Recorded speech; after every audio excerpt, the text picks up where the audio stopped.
காலை கதிரவன் உதயமாகும் இந்த அற்புதமான காட்சி இலங்கையில் இருக்கக்கூடிய ஒரு மலையிலிருந்து எடுக்கப்பட்டது. அந்த சிறப்பான மலையின் மீது ஒரு 60 அடி மனிதருடைய கால் பாதம் இருக்கிறது.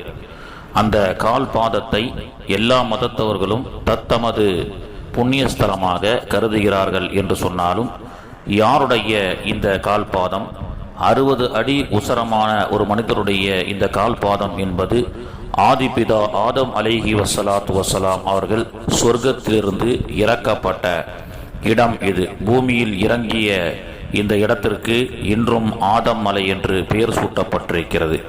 ஆதிபிதா ஆதம் அலைஹிஸ்ஸலாம் அவர்கள் 14,000 ஆண்டுகளுக்கு முன்பதாக இந்த மலையில் இறங்கியதாக, அவர்களுடைய கால் பாதம் இந்த மலையில் பட்டதாகவும் வரலாறு இருக்கின்றது. அத்தகைய ஆதம் நபியினுடைய கால் பாதத்தை, இலங்கை ஆதம் மலையை தான் நாம் இப்பொழுது பார்த்து கொண்டிருக்கின்றோம்.